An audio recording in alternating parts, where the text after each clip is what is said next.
Travel northwest in the desert from Del Rio, Texas, and eventually you will come to Devil's River.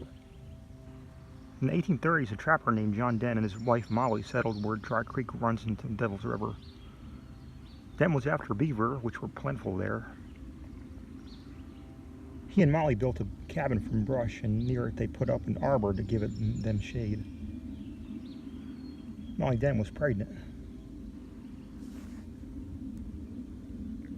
When she was ready to have her child, John Dent raced on horseback to the nearest neighbor several miles away. "My wife's having a baby," he said to the man and his wife. "Can you help us?" They agreed at once to come. As they got ready to leave, a violent storm came up and a bolt of lightning struck and killed John Dent. The man and his wife managed to find his cabin but did not arrive till the next day. By then, Molly Dent was dead too. It looked as if she had given birth before she died, but neighbors could not find the baby. Since there were wolf tracks all around, they decided the wolves had eaten it. They buried Molly Dent and left.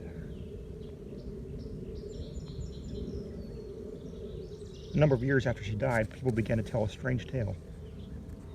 Some swore it was a true story, others have said it could never have happened. The story begins in a small settlement a dozen miles from Molly Dent's grave. Early one morning, a pack of wolves raced in from the desert and killed some goats.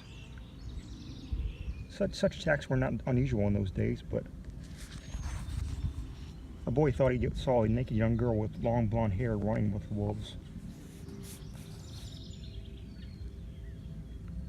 A year or two later, a woman came upon some wolves eating a goat they had just killed.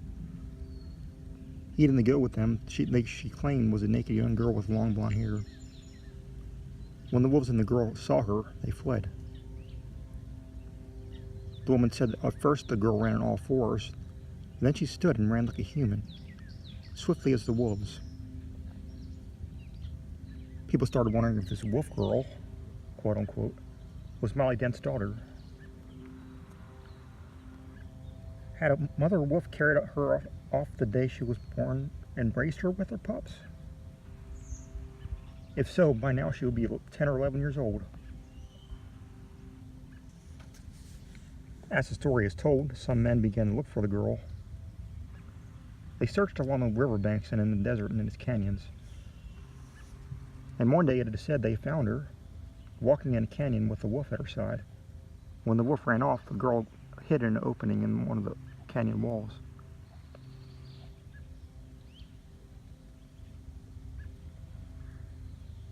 When the men tried to capture her, she fought back, biting and scratching like an enraged animal. When they finally subdued her, she began screaming like a frightened young girl and howling like a frightened young wolf. Her captors bound her with rope, put her across a horse, and took her to a small ranch house in the desert. They would turn her over to the sheriff the next day, they decided. They placed her in an empty room and untied her. Terror-stricken, she hid in the shadows. They left her and locked the door. Soon she was screaming and howling again. The men thought they would go mad listening to her, but at last she stopped. When night fell, wolves began howling in the distance. People say that each time they stopped, the girl howled in reply. As the story goes, the cries of wolves came from every direction and got closer and closer. Suddenly, as if a signal had been given, wolves attacked the horses and other livestock. The men rushed into darkness, firing their guns. High up into the wall, in the room where they had left the girl, was a small window. A plank was nailed.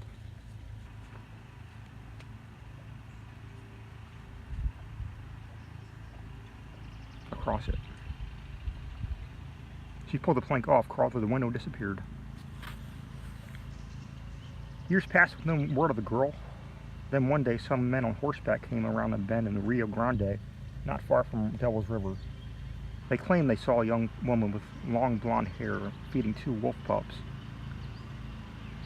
When she saw the men, she snapped up the pups and ran into the brush. They rode after her, but she quickly left them behind. They searched and searched, but they found no trace of her.